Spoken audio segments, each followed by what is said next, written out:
Mírenla. Así es como se ve una hija que no vale nada. 3 días después de abrirse de piernas y traer a un bastardo sin padre a nuestra familia.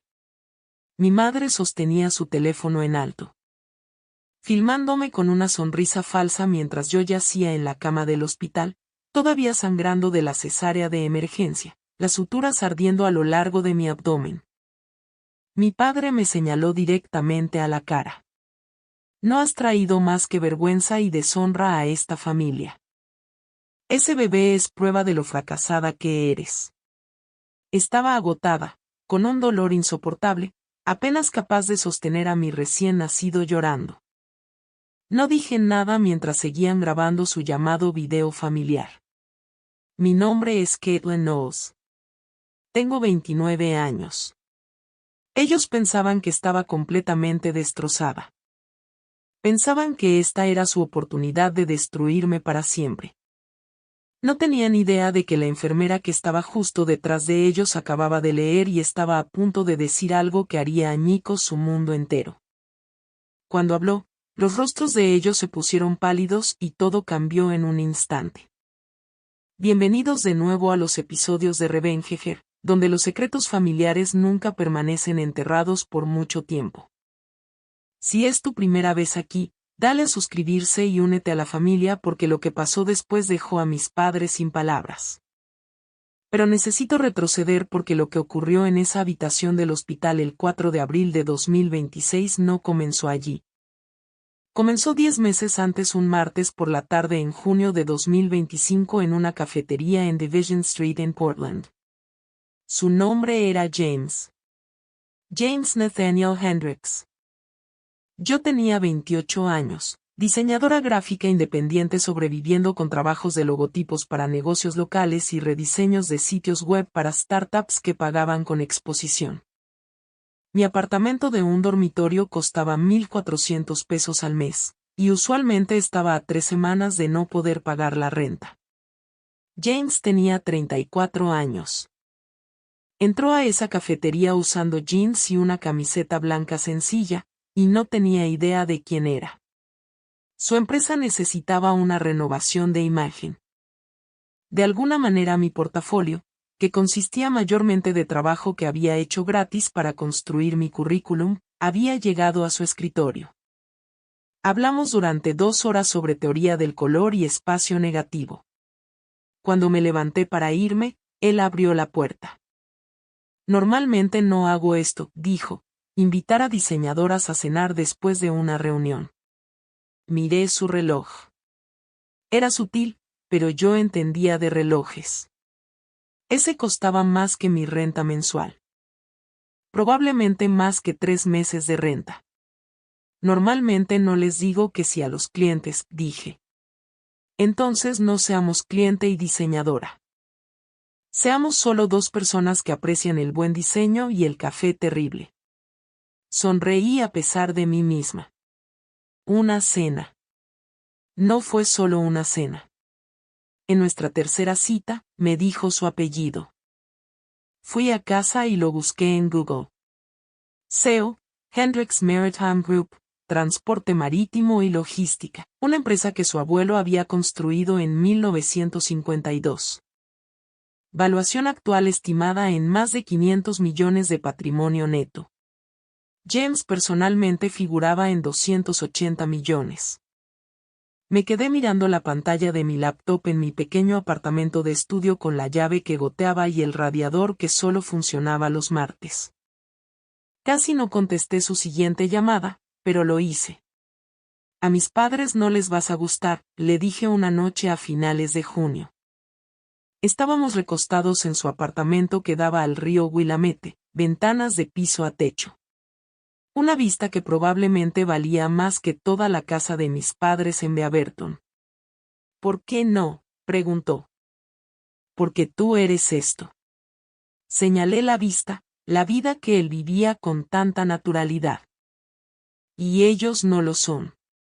Mi padre había sido supervisor de operaciones de almacén en Pacific Northwest Freight desde 2008 hasta 2019 cuando el almacén cerró.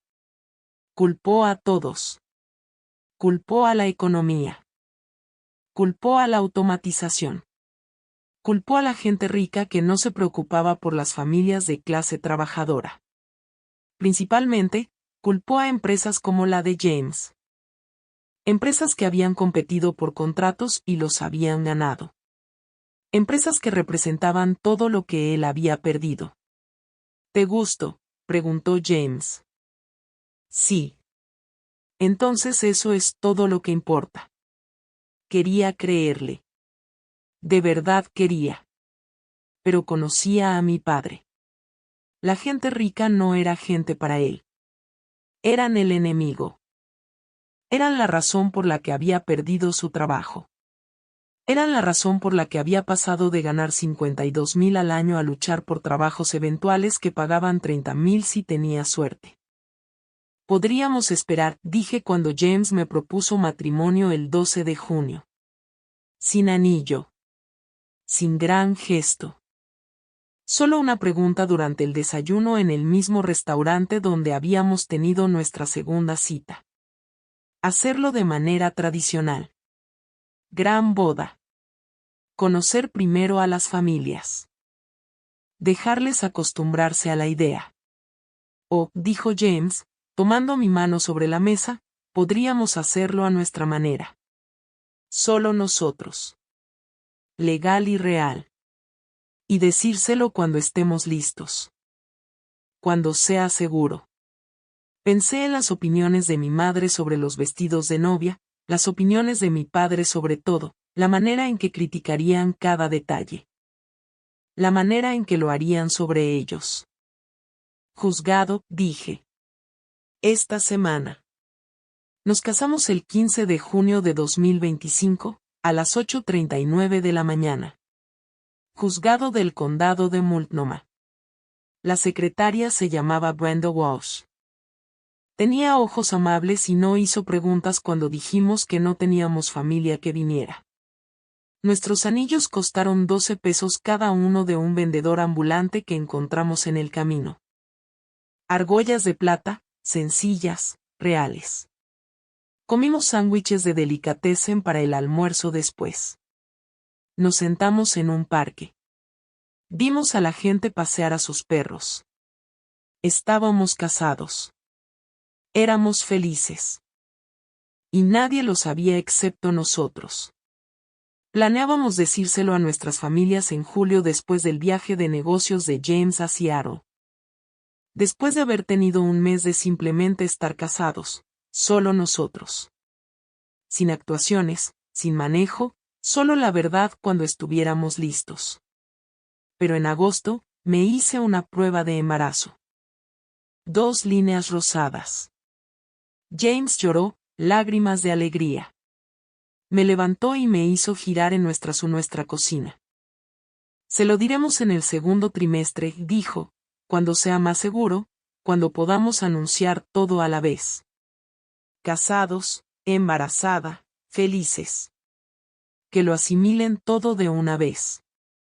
Estuve de acuerdo. Tenía sentido. Esperar hasta pasar las peligrosas primeras 12 semanas. Esperar hasta tener una foto de ultrasonido. Esperar hasta que fuera suficientemente real como para que no pudieran convencernos de que no lo hiciéramos. Lo que no sabía, lo que no descubrí hasta después de que todo se derrumbó, era que James actualizó su testamento 5 días después de nuestra boda. El 20 de junio de 2025. Se sentó en la oficina de su abogado, su mejor amigo de la Facultad de Derecho, un hombre llamado Philip Crane. Quiero que todo esté protegido, había dicho James. Mi esposa, cualquier hijo que pudiéramos tener. Quiero que estén a salvo de cualquiera que pudiera intentar usarlos, especialmente la familia. Philip me contó esto después, meses después de que James se había ido. Sabía que la gente hace cosas terribles por dinero, dijo Philip. Incluso antes de que estuvieras embarazada, él lo sabía. James estableció un fideicomiso, 15 millones de pesos para nosotros para cualquier hijo futuro, administrado por Philip. Intocable por cualquier otra persona. Me convirtió en su única heredera, $265 millones en activos, bienes raíces, inversiones, la empresa. Y añadió algo inusual, una cláusula que Philip llamó in terrorem. Si alguien, familiar, amigo, extraño, intentaba impugnar el testamento o buscar la custodia de nuestros hijos por beneficio económico, perdería todo, incluidos los derechos de visita. James nos estaba protegiendo antes de que siquiera necesitáramos protección. No sabía nada de esto el 14 de diciembre de 2025. Tenía 14 semanas de embarazo. Las náuseas matutinas finalmente habían disminuido. Estaba trabajando desde casa, diseñando un logotipo para un estudio de yoga. James, resopla, estaba en un viaje de negocios, un vuelo rápido a Seattle. Estaría en casa para cenar. A las 11:47 de la noche, 2 oficiales de la Guardia Costera tocaron a mi puerta. ¿Es usted Caitlin Knowles? Sí. ¿Está casada con James Nathaniel Hendricks? Mi corazón se detuvo. Sí. ¿Por qué? Señora, lamentamos mucho informarle que el avión privado de su esposo se estrelló esta noche sobre las montañas Cascade. El piloto y su esposo eran las únicas personas a bordo. No hubo sobrevivientes. Identificamos su cuerpo a través de registros dentales. Recuerdo el sonido que hice. No fue un grito. No fue llanto. Fue algo animal. Algo que vino de un lugar que no sabía que existía. Señora, ¿hay alguien a quien podamos llamar? ¿Familia? ¿Amigos? Negué con la cabeza. Yo me encargo. Me dejaron sus tarjetas. Cerré la puerta. Fui al baño. Me senté en el piso. Vomité hasta que no quedó nada. Las náuseas matutinas y el duelo saben exactamente igual. Me quedé en ese piso del baño hasta el amanecer. Entonces encontré la billetera de James. La habían devuelto junto con sus otras pertenencias personales. Adentro había una tarjeta de presentación. Philip Crane, abogado. Al reverso, con la letra de James, si algo me pasa, llama a Phil. Él sabrá qué hacer. Llamé a las 6:17 de la mañana. Habla Philip Crane. Mi nombre es Kathleen. Soy la esposa de James Hendricks. Murió anoche. No sé qué hacer. Hubo una pausa. Luego, ¿dónde estás? En casa. En mi apartamento. Quédate ahí. Voy para allá. 20 minutos. Philip llegó en 18. Parecía que había estado llorando. Tenía los ojos rojos. La corbata torcida. Lo siento mucho, dijo.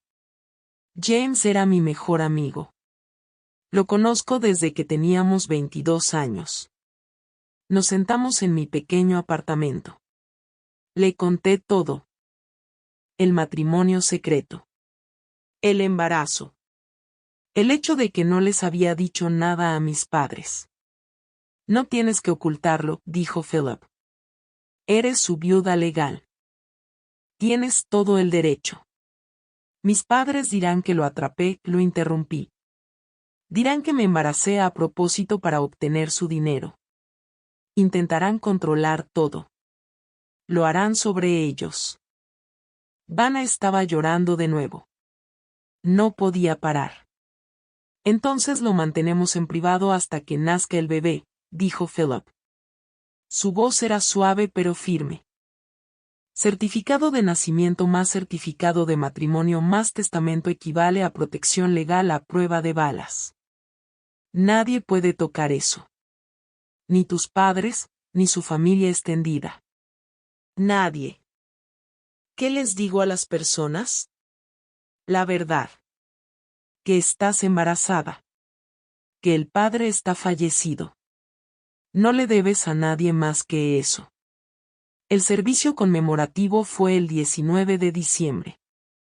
Me senté en la última fila de una iglesia a la que nunca había ido. Vestí de negro.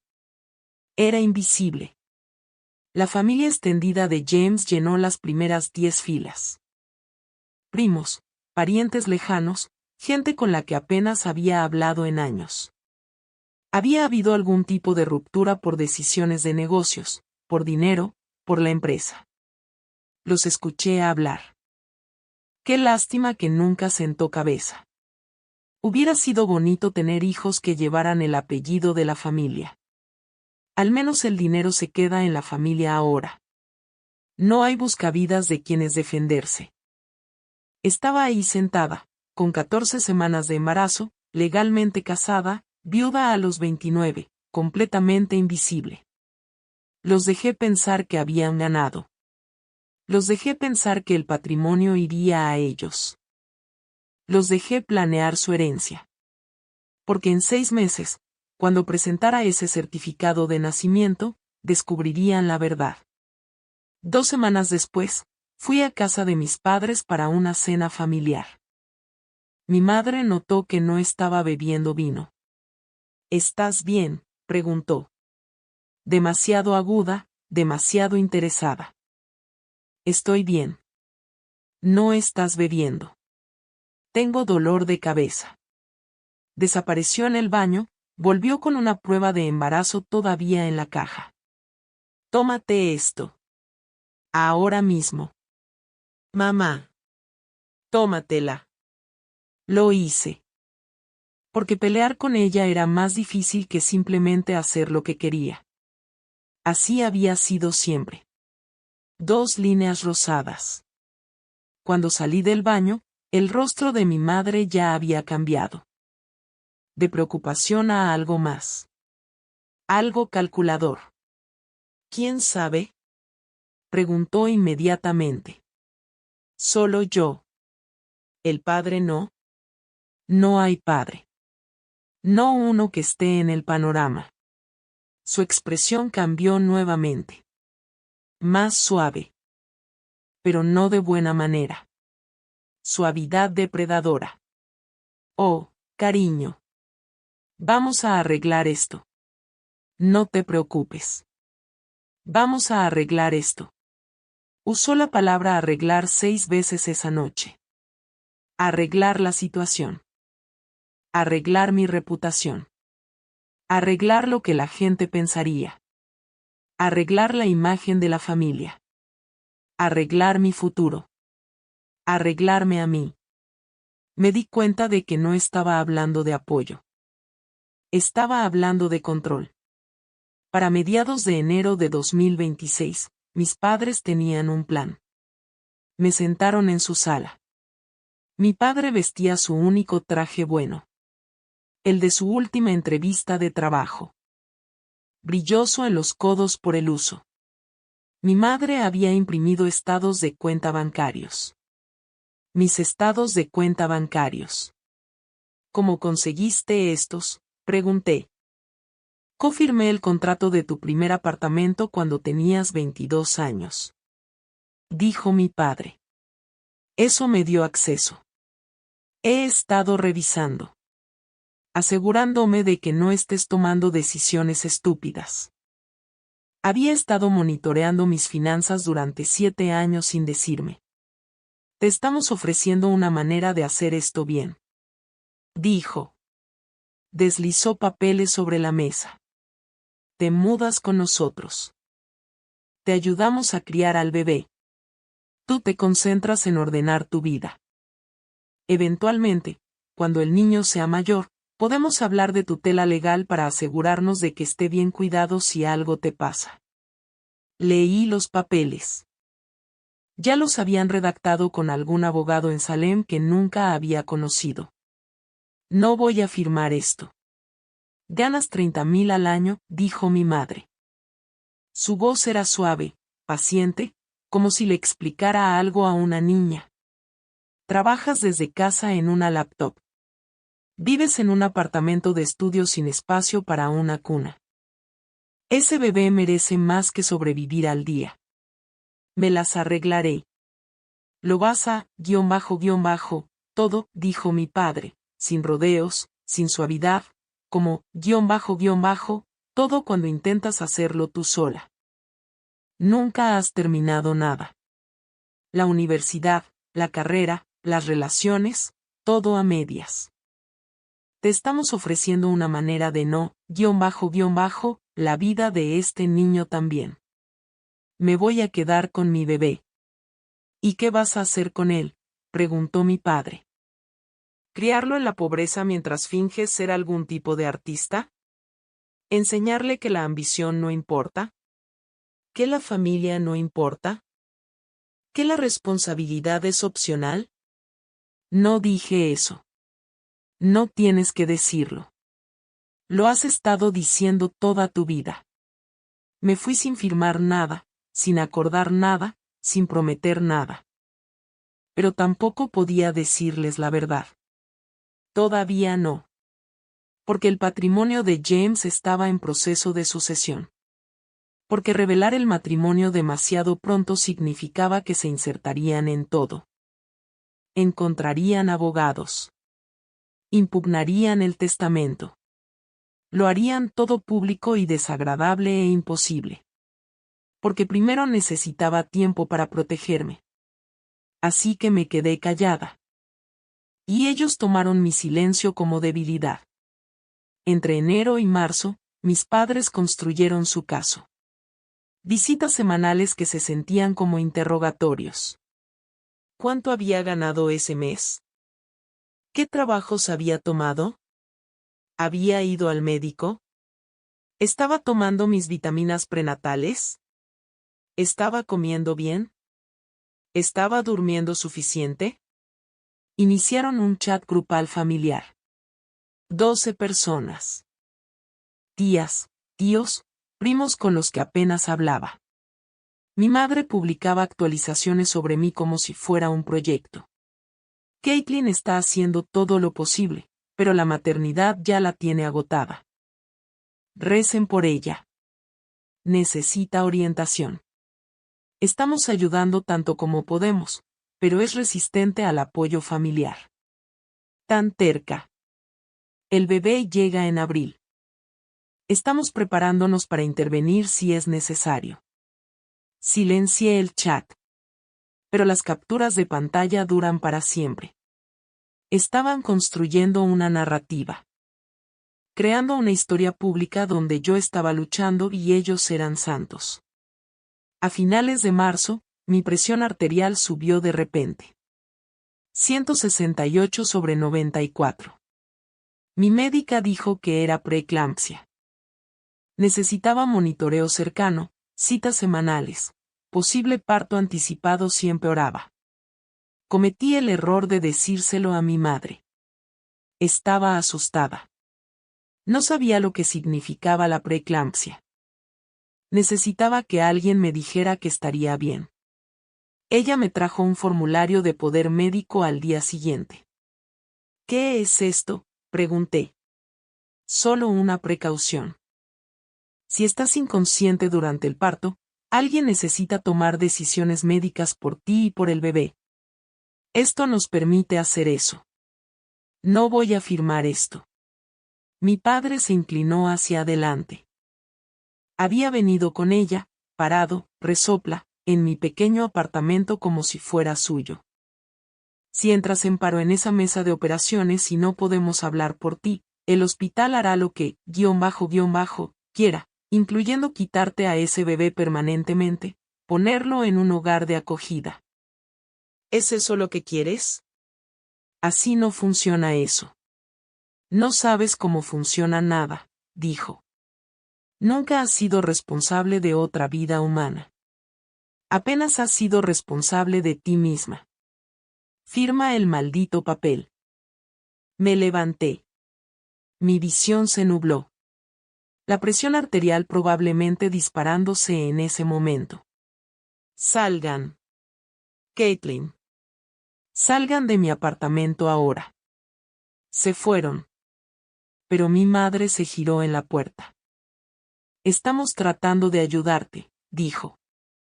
Lágrimas en sus ojos. Reales. ¿Por qué no nos dejas ayudarte? Después de que se fueron, llamé a Philip. Necesito que todo esté listo, dije.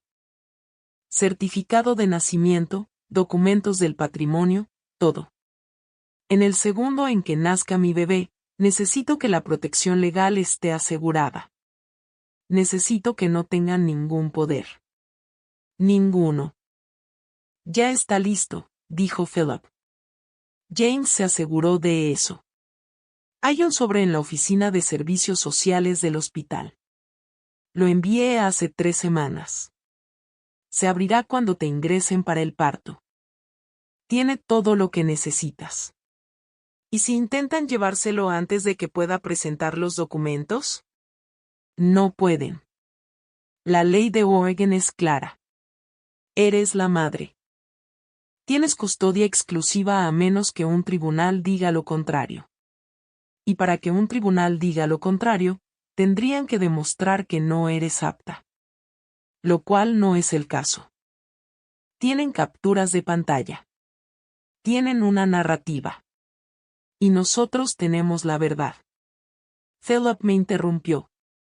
Certificado de matrimonio, certificado de defunción, testamento, valuación del patrimonio. El hecho de que eres una viuda con un patrimonio de 265 millones de pesos, no una madre soltera sin dinero. Cuando llegue el momento, los enterraremos en la verdad. Pero todavía no. No hasta que nazca el bebé y se presenten los documentos. ¿Puedes aguantar hasta entonces? No tengo otra opción.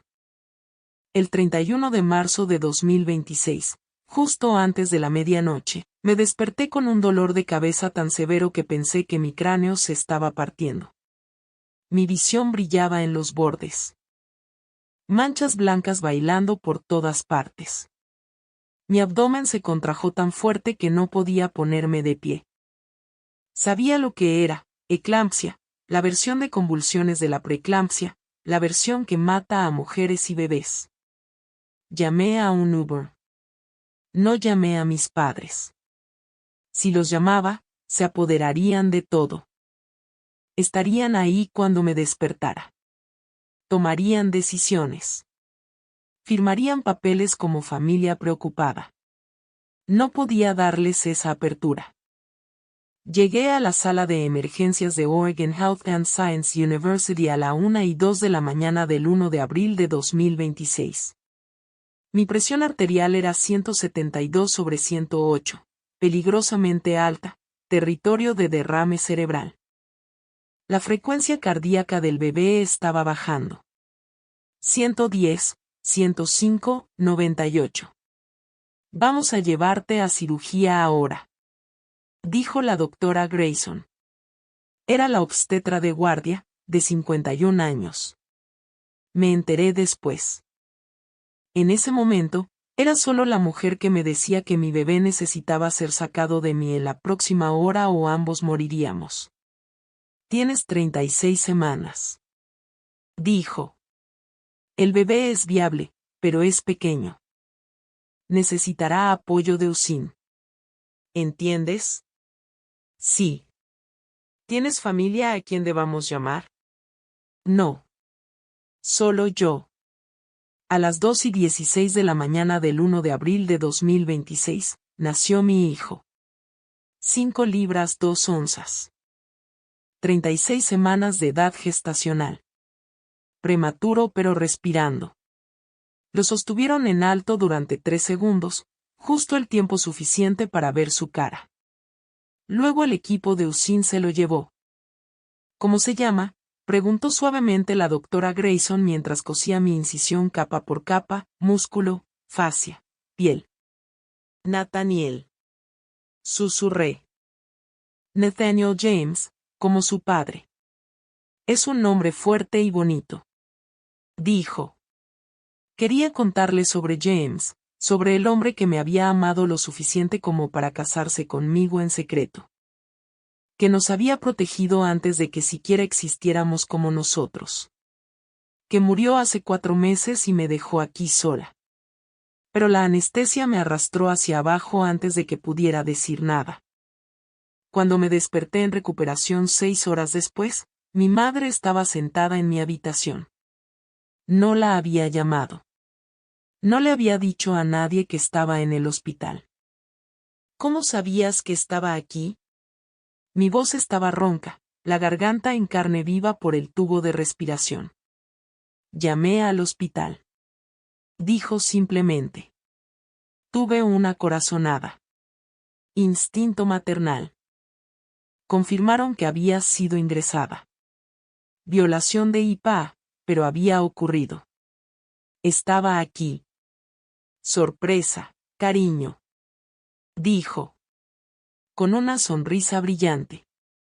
Vinimos tan pronto como nos enteramos. Para las 10:30 de esa mañana, mis padres habían ido a la UCIM. Habían cargado a mi hijo piel con piel, método canguro. El tipo de vínculo que se supone debe ocurrir entre madre e hijo. Yo todavía no había sido dada de alta médicamente para levantarme de la cama. Como entraron a la UCIM, le pregunté a la enfermera cuando vino a revisar mis signos vitales. Sus padres mostraron identificación. Dijo con disculpa. Dijeron que usted lo había aprobado. Estaban en la lista. Yo no lo aprobé. Ni siquiera estaba consciente.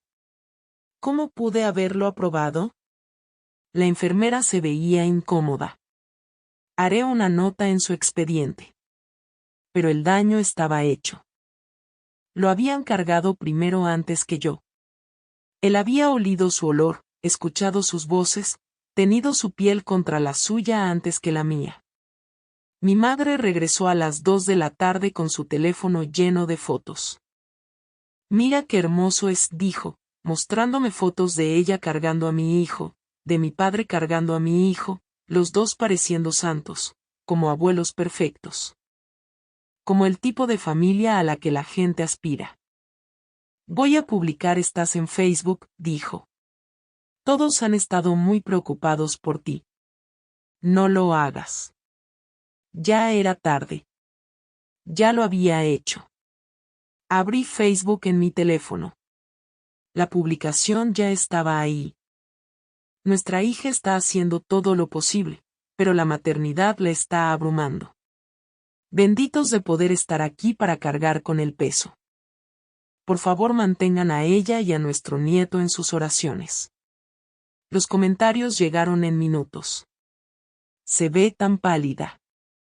Gracias a Dios que tienen ustedes. Esa pobre chica. Qué bueno que están ahí. Eliminé la aplicación de Facebook, pero no importaba. La narrativa ya se estaba propagando, las capturas de pantalla ya guardadas. Durante los siguientes 2 días, mis padres controlaron todo. Contestaban mi teléfono cuando las enfermeras llamaban para revisar cómo estaba. Hablaban por mí durante las rondas médicas. Le dijeron a la consultora de lactancia que yo no estaba interesada en amamantar cuando absolutamente sí lo estaba. El 2 de abril, contrataron a un fotógrafo, se presentaron en mi habitación con una mujer cargando una cámara profesional. Queremos capturar estos momentos tempranos, dijo mi madre. La fotógrafa tomó fotos de mí en mi bata de hospital luciendo agotada y destrozada. Mis padres cargando a Nathaniel luciendo capaces y fuertes. La representación visual perfecta de la narrativa de mi madre. Hija en apuros, abuelos heroicos. Sonríe, cariño. Dijo mi madre. No pude. Físicamente no podía hacer que mi cara sonriera. Las fotos fueron a Facebook esa tarde. Esa tarde, el 2 de abril, alrededor de las 8 de la noche, escuché a mi padre en el pasillo fuera de mi habitación. Estaba en su teléfono. Pensaba que yo estaba durmiendo. Sí, estamos documentando todo. Dijo, su voz baja pero clara. Fotos, publicaciones de Facebook, la familia puede testificar que está hecha un desastre. El bebé es prematuro. Está sin dinero. Viviendo en algún, __, apartamento de estudio sin espacio para una cuna. Una pausa. Alguien respondiendo al otro lado. Lo sé. Lo sé. Todavía no podemos presentar. Hay que esperar hasta que le den el alta. No queremos que parezca que nos estamos adelantando mientras todavía se está recuperando. Pero estamos construyendo el caso ahora. Para cuando vayamos a la corte, quedará claro. Ese niño nos necesita a nosotros, no a ella. Mis manos temblaban mientras alcanzaba mi teléfono. Le envié un mensaje a Philip. Están planeando arrebatarme la custodia. Necesito ayuda. Ahora. Su respuesta llegó 30 segundos después. Lo sé. La enfermera presentó un informe de preocupación ayer. El trabajador social ha estado revisando tu expediente. Estamos moviendo las piezas. No firmes nada. No acuerdes nada. La ayuda está en camino. Necesito que aguantes un día más. Un día más se sentía imposible, pero aguanté. El 3 de abril fue peor. Finalmente intentaba amamantar. La consultora de lactancia acababa de ayudarme a lograr que Nathaniel se enganchara. Era doloroso y torpe y hermoso todo a la vez. Mis padres entraron sin tocar. Necesitamos hablar sobre el certificado de nacimiento, dijo mi madre. Sin hola. ¿Sin cómo te sientes? Directo al grano. Ahora no. Lo estoy alimentando. Esto es importante. No puedes simplemente dejar la línea del padre en blanco. La gente va a hablar. Se ve mal.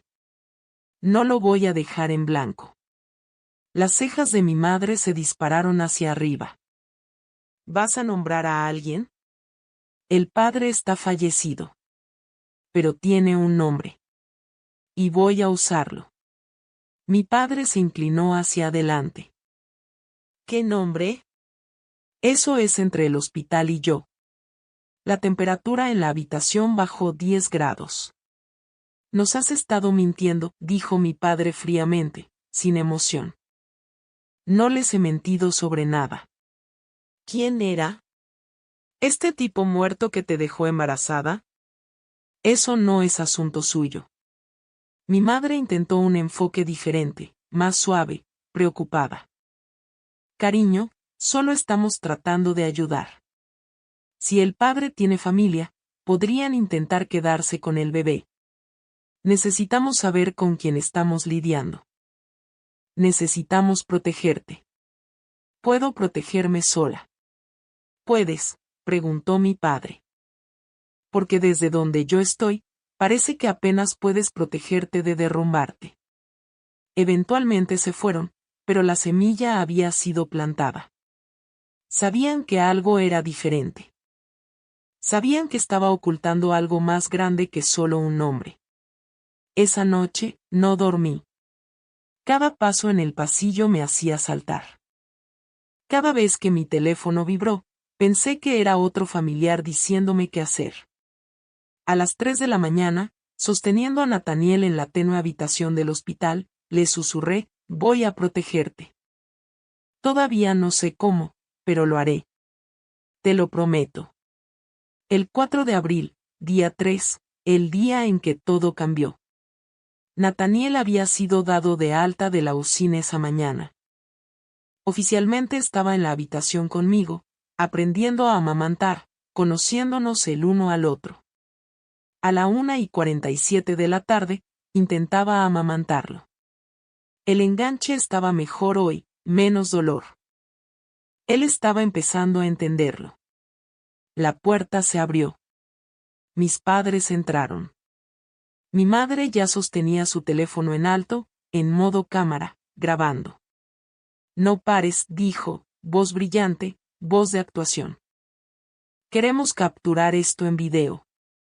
Intenté cubrirme con la manta del hospital.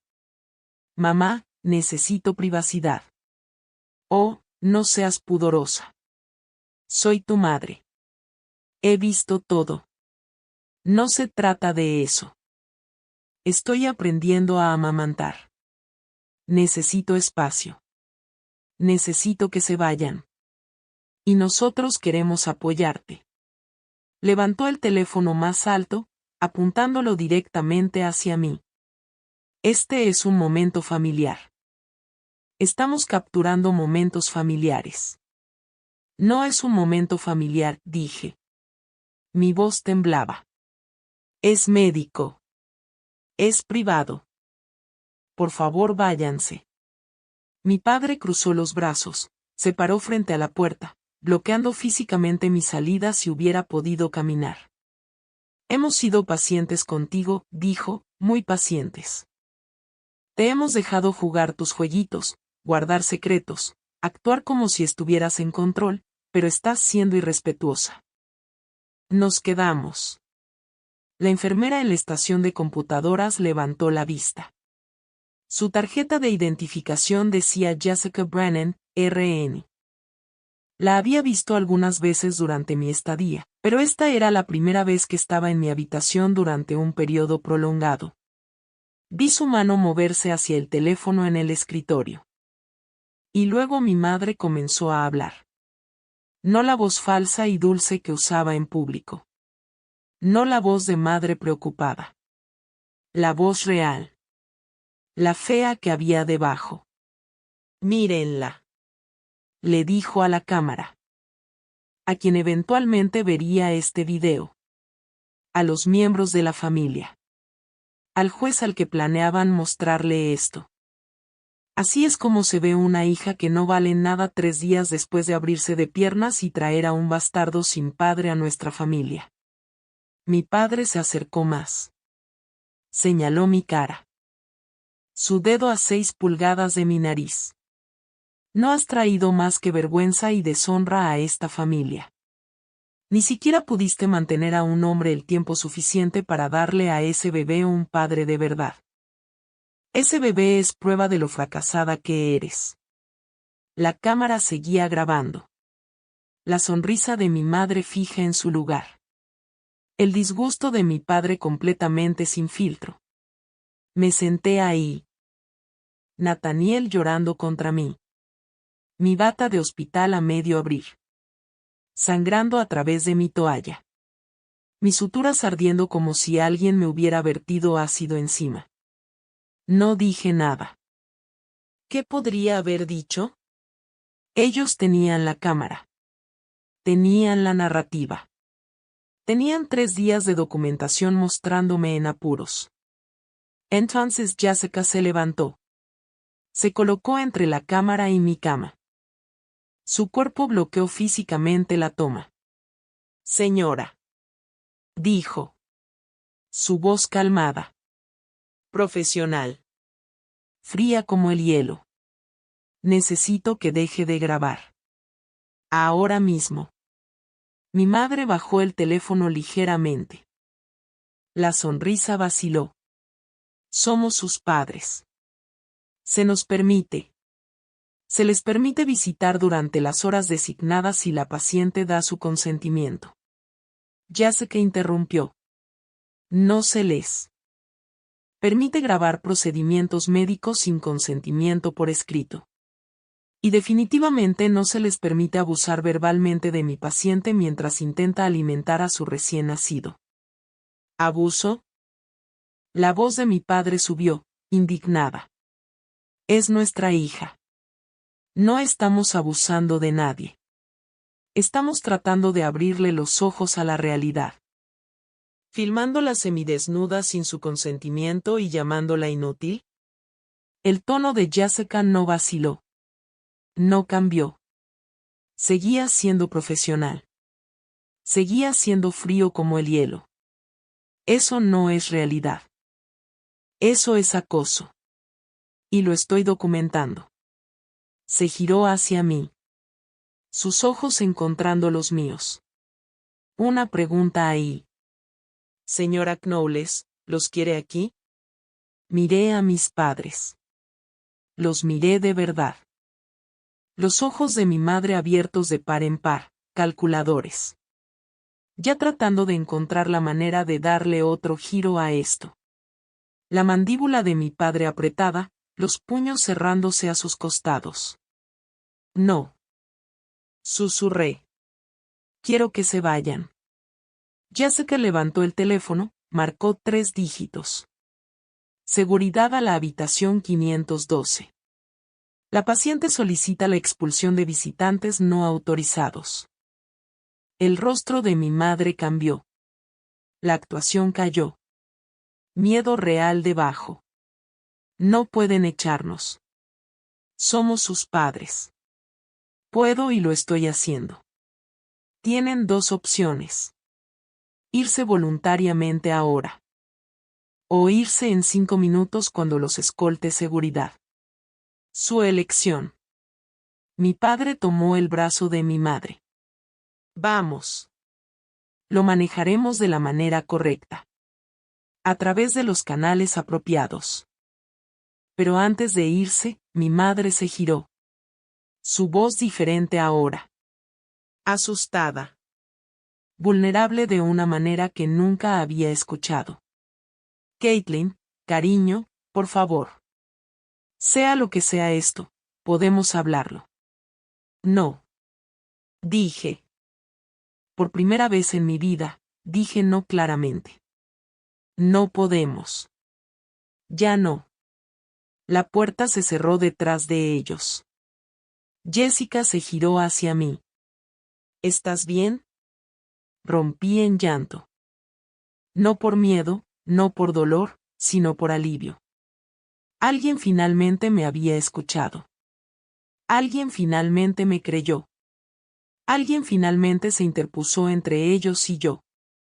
Llamé a servicios sociales hace 1 hora, dijo Jessica en voz baja, antes de que esto sucediera.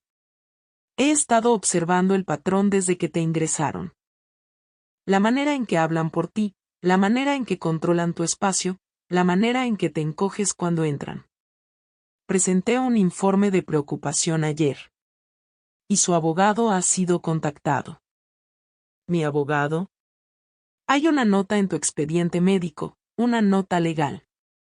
Alguien presentó documentos de protección en nuestro departamento de servicios sociales antes de que fueras ingresada. Un abogado llamado Philip Crane. James. Incluso desde la tumba, James nos estaba protegiendo. 20 minutos después, una mujer de unos 30 y tantos años entró a mi habitación. Ropa profesional, rostro amable, gafete de identificación del hospital, Vanessa Mitchell, MSW, trabajadora social. Señora Knowles, soy Vanessa. Quiero dejar algo muy claro antes de empezar. No está en problemas. Su bebé no corre el riesgo de ser separado de usted. Pero tenemos protocolos cuando observamos dinámicas familiares preocupantes en situaciones de postparto. Se sentó, sacó una tableta. ¿Puede contarme lo que acaba de pasar? Le conté. El video.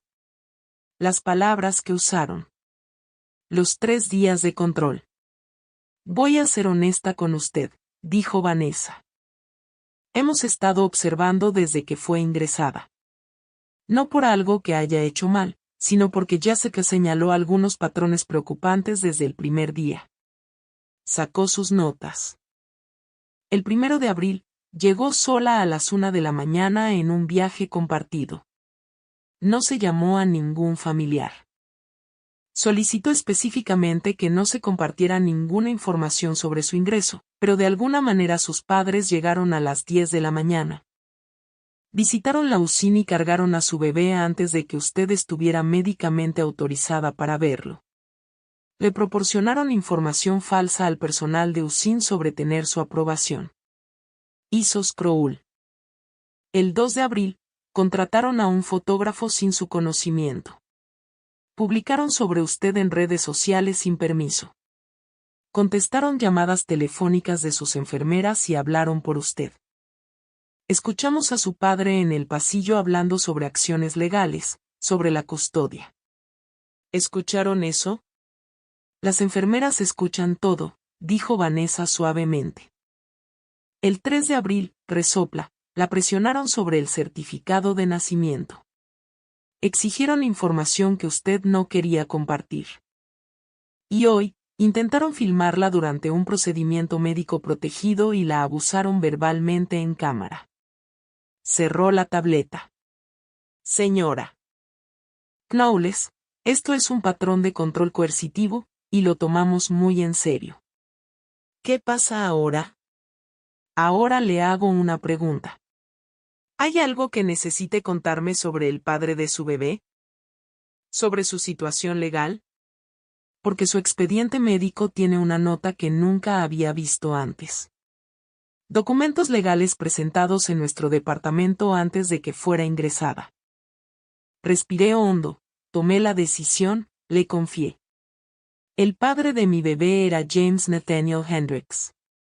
Nos casamos el 15 de junio del año pasado.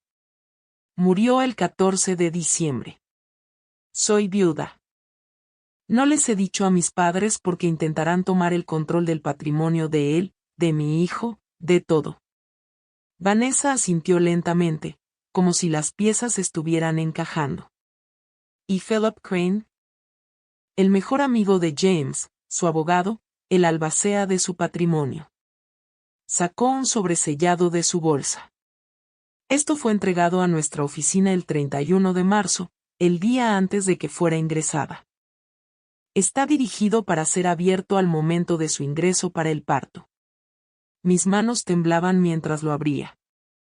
Adentro, certificado de matrimonio, certificado de defunción, un resumen del testamento de James, una carta de Philip. La carta explicaba todo. Que podría estar bajo presión familiar, que mi hijo era el único heredero de un patrimonio significativo, que mis padres podrían intentar obtener la custodia por razones económicas. Que necesitaba protección. Por favor asegúrese de que la señora Knowles Hendricks tenga acceso a asesoría legal independiente y representación de la paciente. Su hijo es el único beneficiario de un fideicomiso significativo. Los miembros de la familia pueden intentar obtener la tutela por beneficio económico. Protéjanlos a ambos. Pensó en todo, susurré. La amaba, dijo Vanessa simplemente. Llamó a Philip con mi permiso, lo puso en altavoz. ¿Está a salvo? La voz de Philip era aguda, urgente. Ahora sí, pero sus padres intentaron filmarla durante la lactancia hoy. La llamaron inútil y llamaron al bebé bastardo en video. Ellos tienen la grabación. Silencio, luego, ¿todavía la tienen? Sí, en el teléfono de la madre. Bien. Que se la queden. Es evidencia. La usaré para destruirlos. Sentí que algo se movía en mi pecho. Esperanza. Esperanza real. Estoy a 10 minutos, continuó Philip. Restrinjan todo acceso de visitantes. Nadie se acerca a ella o a ese bebé excepto el personal médico y yo. Si sus padres intentan regresar, llamen a la policía no urgente de Portland. Tendré una orden de alejamiento presentada en menos de una hora. Ya en proceso, dijo Vanessa. Una cosa más, dijo Philip. Caitlin, ¿ya firmaste el certificado de nacimiento? No, me dieron el formulario, pero no lo he llenado. Perfecto. No firmes nada hasta que llegue. Lo haremos bien. Nombre legal completo, padre fallecido documentado correctamente, certificado de matrimonio adjunto, certificado de defunción adjunto. Sin lagunas, sin margen para que impugnen nada. Hizo una pausa. James te dejó armadura, Caitlin. Ahora nos la ponemos. 12 minutos después, Philip Crane entró a mi habitación. Tenía 55 años, cabello gris, traje caro pero discreto, ojos cansados que parecían haber estado llorando recientemente. Señora Hendricks, dijo, usando mi nombre de casada deliberadamente, estableciendo mi estado legal inmediatamente. Lamento que nos estemos conociendo en estas circunstancias, pero me alegra mucho que finalmente esté lista para luchar. Me senté más derecha, a pesar del dolor, a pesar del agotamiento. Estoy lista. Bien, porque sus padres acaban de cometer el error más grande de sus vidas. Se filmaron a sí mismos cometiendo acoso. Documentaron su abuso. Nos dieron todo lo que necesitamos. Abrió su maletín. 3 carpetas de colores, azul, verde, roja. Empecemos con lo que ellos no saben. La carpeta azul, registros maritales y vitales. Sacó una copia certificada de nuestro certificado de matrimonio. Número de certificado 2, 025-06-15-0839, Condado de Multnomah. Testigo, Brenda Walsh, secretaria del tribunal. Legal, archivado, permanente. Ha sido la viuda de James desde el 14 de diciembre. Dijo Philip. Todo lo demás se deriva de esto. Me mostró el certificado de defunción de James. Registros vitales del estado de Oregón. Causa de muerte, traumatismo por fuerza bruta, accidente de aviación. Bajo investigación. Número de caso NTSB ORU 2025-1214. Tus padres creen que eres una madre soltera sin dinero que quedó embarazada por accidente. Dijo Philip. No tienen idea de que vales 265 millones de pesos. La carpeta verde. Documentos del patrimonio y el fideicomiso. El testamento de James. Con fecha del 20 de junio de 2025. 5 días después de nuestra boda. Todo para mí. Todos los activos. Bienes raíces, inversiones, la empresa. 265 millones de pesos. Y el fideicomiso familiar Hendricks. 15 millones de pesos para cualquier hijo biológico o adoptado legalmente de nuestro matrimonio. Lo creó 3 días después de tu boda. Dijo Philip. Me llamó desde el almuerzo. Dijo, Phil, si algún día tenemos hijos, quiero que estén protegidos de cualquiera que pudiera usarlos como palanca, incluyendo a la familia. Lo sabía. Susurré. Sabía que la gente hace cosas terribles por dinero. Entonces creó un fideicomiso irrevocable. Yo soy el fiduciario. Nadie más puede tocarlo. Ni tú. Ni tus padres. Ni siquiera yo, excepto para distribuciones aprobadas en beneficio de Nathaniel. ¿Qué tipo de distribuciones? Educación, atención médica, vivienda, cualquier cosa que beneficie directamente al niño hasta que tenga 25 años, luego recibirá el monto completo. No podía respirar. Mi hijo tiene 15 millones de pesos. Tu hijo es intocable, legal y financieramente. Philip se giró a la sección 7.3 del testamento. Esta es una cláusula inter rorem. Significa que si alguien impugna el testamento o busca la custodia o tutela de tus hijos con motivación económica, pierde todos los derechos, incluidas las visitas. ¿Podemos probar que su motivación es económica? Vanessa tomó la palabra. Están en video hablando sobre documentación en la corte. Tengo notas del 2 de abril donde tu padre habló sobre la custodia como control. Eso es un motivo. Y el video de hoy, añadió Philip, demuestra que no están motivados por el amor. No llamas a alguien inútil y a su bebé bastardo si te mueve el afecto de abuelos. Entonces, si presentan demanda por la custodia, activan esta cláusula. Le mostramos a la corte su patrón, el video, las redes sociales, las conversaciones escuchadas, la coerción, y le mostramos la sección 7.3. Su propio abogado les dirá que se retiren. Y si no escuchan, Philip sonrió. No fue una sonrisa cálida. Era la sonrisa de un abogado que sabía que iba a ganar. Entonces los destruimos, cortésmente, legalmente, permanentemente. La carpeta roja, investigación y opciones de protección. Philip sacó registros bancarios. Los registros bancarios de mi padre. 18 de octubre de 2025. 50,000 pesos depositados en la cuenta corriente de tu padre. Transferencia bancaria, cuenta de origen oscurecida. Sentí frío. 2 meses antes de la muerte de James, el FBI está investigando la muerte de James. El accidente de avión tiene irregularidades, registros de mantenimiento falsificados. El sistema de navegación pudo haber sido saboteado. Tu padre tenía motivo. La empresa de James competía con su antiguo empleador. Tenía los medios. 50,000 en efectivo que no puede explicar. Los entrevistaron el 28 de enero. ¿Creen que él lo hizo? ¿Creen que es posible? No pueden probarlo. Los 50,000 podrían ser legítimos. El momento podría ser coincidencia. Pero lo están vigilando. Si mató a James, entonces está intentando obtener la custodia del hijo del hombre que asesinó.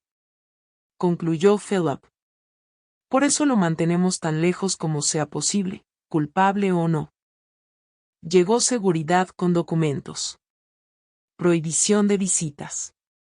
Las fotos de mis padres marcadas en todas las entradas. Violación equivale a cargos por allanamiento.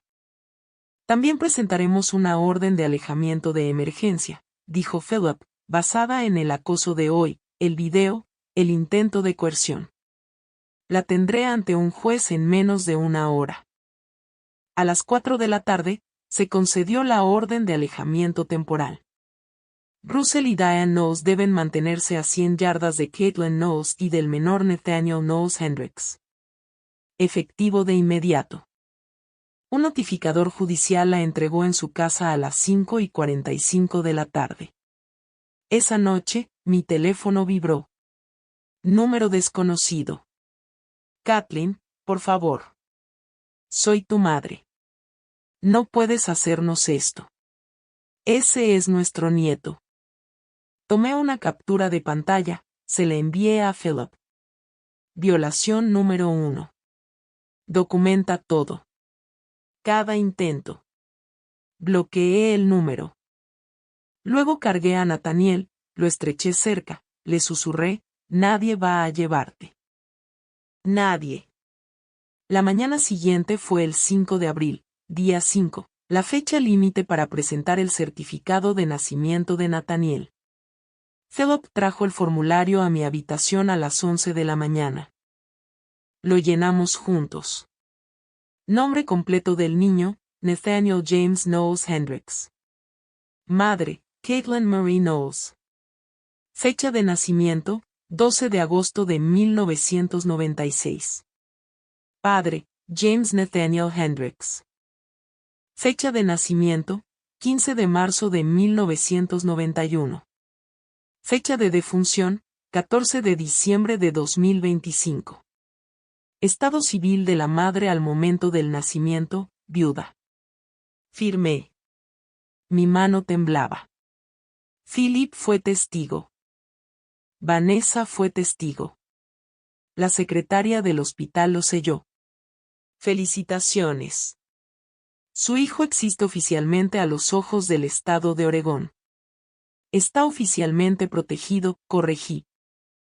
Cuando esto entre en vigor a medianoche de hoy, dijo Philip, se convierte en registro público. Cualquiera puede buscarlo. Tus padres lo encontrarán. Verán tu nombre de casada. Buscarán a James en Google. Verán los avisos del patrimonio que presentaré mañana, y entrarán en pánico. ¿Qué harán? Llamar a un abogado. Presentar algo desesperado. Tratar de adelantarse a la narrativa. Tenía razón. A las 9 de la mañana del 5 de abril, mientras todavía estaba en el hospital, la recepción llamó. Señora Knowles, sus padres están aquí con su abogado. Solicitan una reunión. Philip tomó la llamada. Sala de conferencias. Terreno neutral. 30 minutos. Personal médico presente como testigos.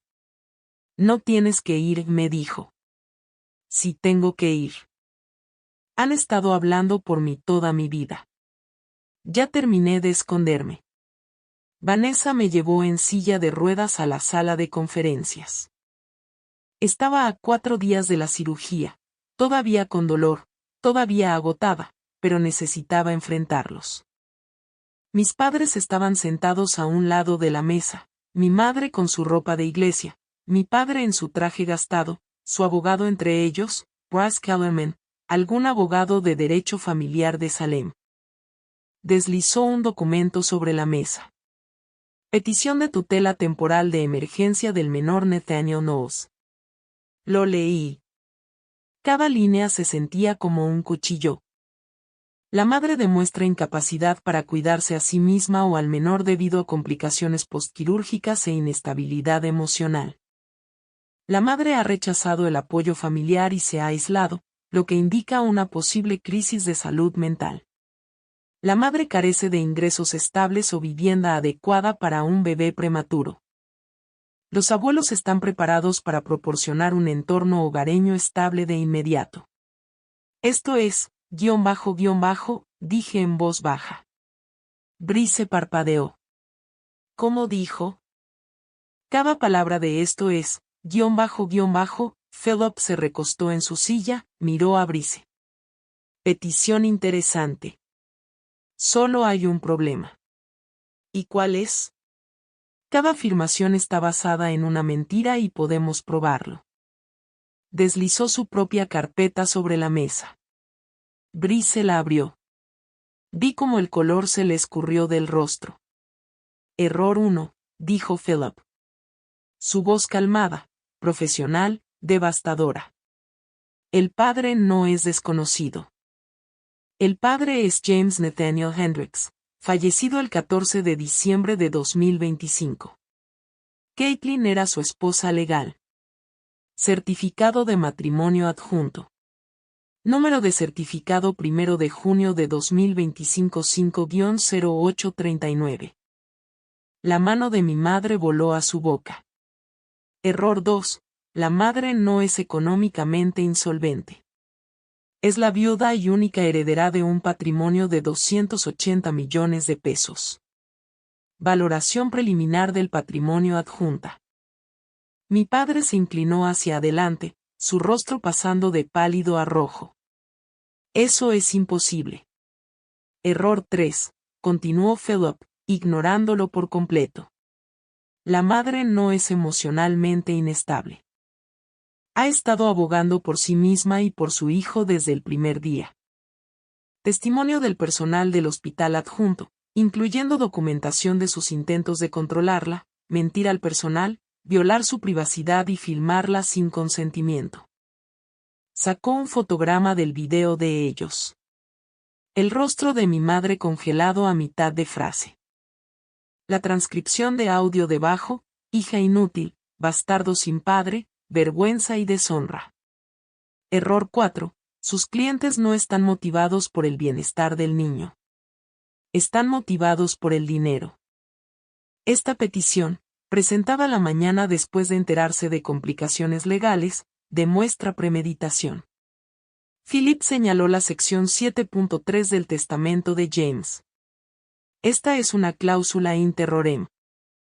Significa que si sus clientes presentan demanda por tutela o custodia con motivación principal de beneficio económico, pierden todos los derechos sobre este niño, incluidas las visitas, para siempre. Y tenemos evidencia de motivación económica, conversaciones escuchadas, publicaciones en redes sociales hablando sobre control. Y esta petición presentada 12 horas después de que se enteraron de que su hija estaba casada con un hombre adinerado. Brice miró a mis padres. Necesito hablar con ustedes en privado. Ahora. Salieron al pasillo. Podía escuchar discusiones amortiguadas a través de la puerta. 11 minutos después, regresaron. Brice se veía derrotado. Retiramos la petición, efectivamente de inmediato. Decisión acertada, dijo Philip. Pero mi padre no pudo dejarlo pasar. Se inclinó sobre la mesa, su voz baja y horrible. Crees que has ganado. Pero sabemos la verdad. Eres una cazafortunas que se abrió de piernas para un tipo rico y tuvo suerte cuando murió. James nunca se habría casado contigo si hubiera vivido lo suficiente para ver lo que realmente eres. Basta. Mi voz lo cortó. Aguda. Clara. Definitiva. Se detuvo. Lo miré. Lo miré de verdad. Este hombre que me había controlado toda mi vida, que me había hecho sentir pequeña, que había usado la vergüenza como arma. James se casó conmigo 6 meses antes de morir. Dije en voz baja. Estableció un fideicomiso para nuestros futuros hijos 3 días después de nuestra boda. Actualizó su testamento para protegerme antes de que siquiera estuviera embarazada. Me amaba. Me vio exactamente como soy, y me eligió de todas formas. Me giré hacia mi madre. Y también sabía exactamente lo que son ustedes. Por eso se aseguró de que nunca tuvieran acceso a su hijo. Miré a Philip. Sácame de aquí. Me llevó en silla de ruedas hacia la puerta. Detrás de nosotros, mi madre sollozó. Lágrimas reales ahora. No de actuación. Miedo. Mi padre gritó algo. No escuché qué. No me giré. Por primera vez en 29 años, no me giré. El director de seguridad del hospital se reunió conmigo esa tarde. Angela Reeves. 15 años con la seguridad de oso. Mis padres fueron prohibidos de las instalaciones. Duración. Hasta mi alta más 30 días. Guardias de seguridad apostados en la entrada del pabellón de maternidad. Sus fotos marcadas en el sistema si intentan entrar, dijo Angela. Los arrestamos por allanamiento y se convierte en parte de tu evidencia para la orden de alejamiento permanente. El 6 de abril a medianoche, el certificado de nacimiento de Nathaniel entró en la base de datos de registros vitales del estado de Oregón. Número de certificado 2026 WOR 049382. Registro público, buscable, permanente. A las 6:30 de la mañana, Philip recibió un correo electrónico. Los primos de James, los que habían estado planeando heredar, retiraban su reclamación del patrimonio. Habían buscado en la base de datos. Habían encontrado el certificado de nacimiento de Nathaniel. Habían visto mi nombre de casada. Se habían dado cuenta de que James había estado casado antes de morir.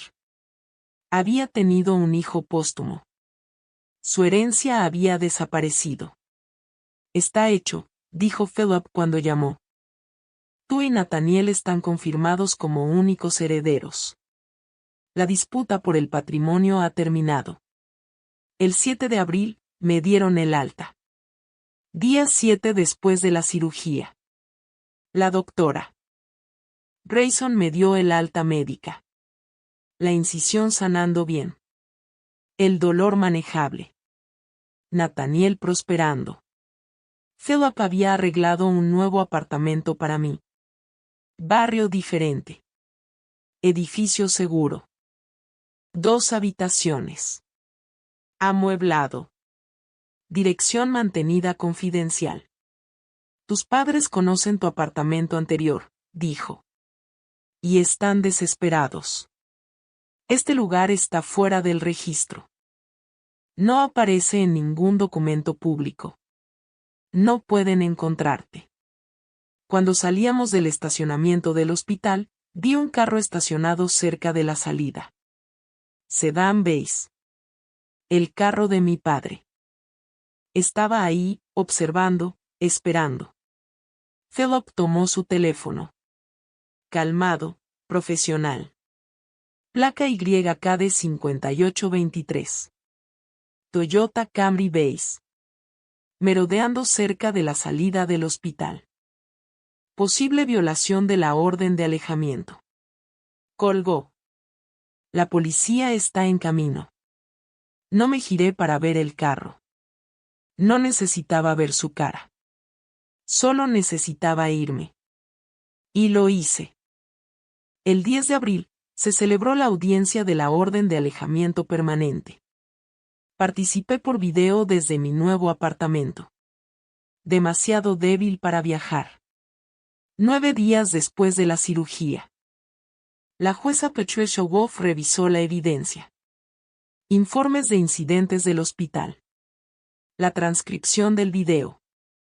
El intento de arrebatarme la custodia. Las violaciones de contacto. Ya 7 intentos en 5 días. Señor y señora Knowles, dijo la jueza, mirándolos a través de la pantalla. Sus acciones constituyen acoso y coerción. Independientemente de sus intenciones declaradas, su comportamiento fue perjudicial para una mujer en posparto recuperándose de una cirugía mayor. Orden de alejamiento permanente concedida. Duración, 2 años. Sin contacto. Distancia de 100 yardas. La violación resulta en arresto inmediato. Mi madre sollozó. Mi padre se sentó impasible. La pantalla se puso en negro. Entre el 8 y el 20 de abril, mis padres intentaron contactarme 52 veces. Llamadas telefónicas de números desconocidos, 17. Mensajes de texto desde los teléfonos de familiares, 12. Correos electrónicos de cuentas nuevas, 8. Cartas físicas interceptadas por el portero de mi edificio, 3. Mensajes de Facebook, 6. Un intento de abordarme en un supermercado. 1. Llamé al 911. Se fueron antes de que llegara la policía. Un primo presentándose en mi edificio. 1. El portero lo hizo irse. 52 intentos. 0 respuestas. Documenté cada uno. Captura de pantalla. Guardar. Enviar a Philip. Cada violación fortalece nuestro caso. Dijo.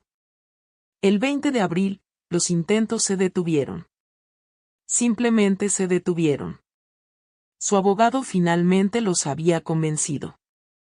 Cada contacto era evidencia.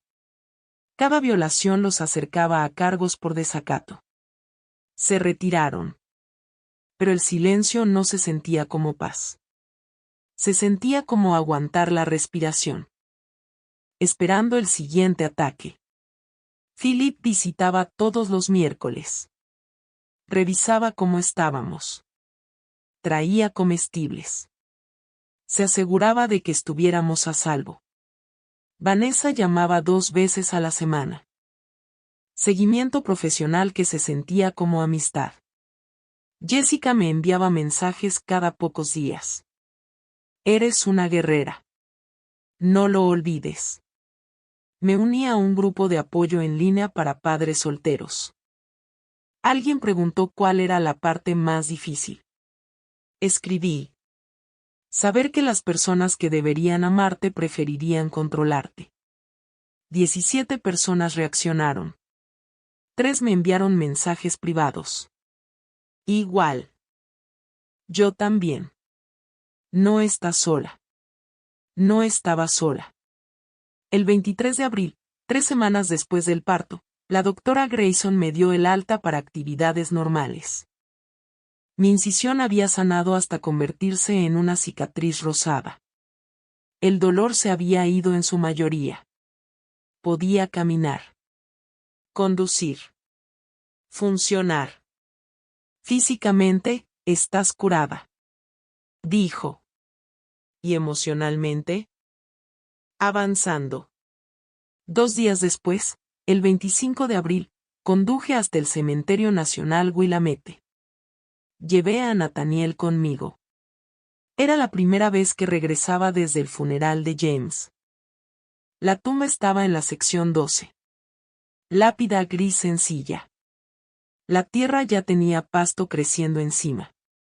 Flores de cerezo cayendo de los árboles como nieve. Me senté con cuidado en el suelo. Mi incisión todavía sensible si me movía de mala manera. Sostuve a Nathaniel en mi regazo. Lo giré para que mirara la lápida. James. Dije en voz alta. Lamento que tardara tanto. Pero traje a alguien para que te conociera. Miré la lápida. Su nombre tallado en granito. James Nathaniel Hendricks. 15 de marzo de 1991 al 14 de diciembre de 2025. Esposo y padre amado. Habían añadido padre después de que Nathaniel nació. Philip lo había arreglado. Este es tu hijo. Dije. Nathaniel James. Tiene tus ojos. Y tu terco mentón. Y está a salvo. Le conté a James todo. Sobre el hospital. Sobre mis padres. Sobre el video y la orden de alejamiento y el certificado de nacimiento que lo protegió todo. Vinieron por él. Dije. Tal como sabías que lo harían. Pero los detuviste. Incluso desde aquí, los detuviste. Le conté sobre Philip. Sobre el sobre. Sobre el testamento y el fideicomiso y la protección que había construido antes de que siquiera la necesitáramos. Ganamos. Susurré. Tu hijo está a salvo. Estoy a salvo. Y no pueden tocarnos. Saqué una carta de mi bolsa. La había escrito la noche anterior. Todo lo que no había podido decir en diciembre. La leí en voz alta. Sobre el miedo y la fortaleza. Y aprender a ser madre. Sobre cuánto lo extrañaba. Sobre el futuro que construiría para nuestro hijo. Luego la doblé. Cavé un pequeño hoyo junto a la lápida con mis manos desnudas. Enterré la carta. La cubrí con tierra. Soltar mientras me aferraba. Nathaniel se agitó. Lo mecí. Le besé la frente. Tu papá estaría tan orgulloso de ti. Susurré. Luego me corregí. Tu papá está orgulloso de ti. Donde quiera que esté. Conduciendo a casa, Nathaniel dormido en el asiento trasero, pensé en la mujer que había llegado a esa sala de emergencias 4 semanas antes. Asustada. Sola. Guardando secretos que la aplastaban. Esa mujer se había ido. En su lugar. Alguien que había aprendido a decir no. Alguien que entendía que el amor no requiere sumisión. Alguien que sabía que la familia no es sangre. Es elección. El semáforo se puso en verde. Avancé. Cuando entré al estacionamiento de mi apartamento, había un sobre en mi parabrisas. Sin estampilla. Entregado a mano. Se me cayó el estómago. Llamé a Philip. Hay un sobre en mi carro. No lo toques. Estoy llamando a la seguridad del edificio. 10 minutos después, seguridad lo abrió con guantes puestos. Lo fotografiaron como evidencia.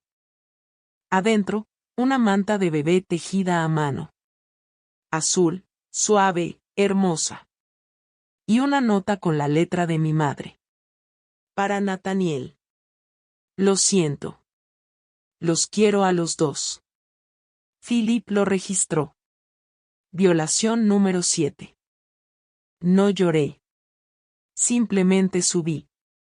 Esa noche, me paré en la puerta de la habitación de Nathaniel. Mirándolo dormir en su cuna. Su pequeño pecho subiendo y bajando. Sus dedos enroscados en puños. Algún día, preguntaría sobre su padre. Le diría la verdad. Que James era brillante y amable y divertido. Que nos amó más que a nada. Que murió protegiéndonos. que construyó una armadura alrededor de nosotros antes de que supiéramos que la necesitábamos. Algún día Nathaniel preguntaría sobre mis padres, sus abuelos. También le diría esa verdad. Que intentaron llevárselo. Que lo llamaron cosas terribles. Que eligieron el control sobre el amor. Que la familia es quien te protege. No quien comparte tu ADN. Pero esta noche, él era simplemente mi bebé. Y yo era simplemente su madre. Y eso era suficiente. Apagué la luz, fui a mi habitación, me acosté, cerré los ojos. Mañana volvería a ser madre. Y viuda. Y sobreviviente. Pero esta noche, era simplemente Kathleen. Y por primera vez en toda mi vida, eso era suficiente. Ya no tenía miedo. Ni de mis padres. Ni del futuro. Ni de arruinar todo esto. Porque ahora sabía algo que antes no sabía. Podía luchar. Y podía ganar. Y podía proteger a las personas que amaba. Eso era suficiente. Eso era todo. Russell y Diane Knowles presentaron una demanda por derechos de visita de abuelos en junio de 2026. La petición fue denegada. Presentaron 2 mociones adicionales durante el año siguiente. Ambas denegadas. No han visto a su nieto desde el 4 de abril de 2026. El FBI cerró su investigación sobre la muerte de James Hendricks en julio de 2026 por evidencia insuficiente. El caso permanece sin resolver. Recibí el patrimonio de James en octubre de 2026. Establecí la Fundación de Seguridad Marítima Hendricks en su memoria. Nathaniel James Knowles Hendricks tiene 4 semanas de vida hoy. Está prosperando. Si esta historia significó algo para ti, házmelo saber en los comentarios. Y si estás librando tu propia batalla con una familia que intentó controlarte en vez de amarte, eres más fuerte de lo que crees. Te lo prometo. No tienes que dejar que las personas te lastimen solo porque son sangre. Puedes construir tu propia familia. Puedes protegerte. Puedes decir no. Y a veces las victorias más silenciosas son las que duran para siempre. Gracias por escuchar.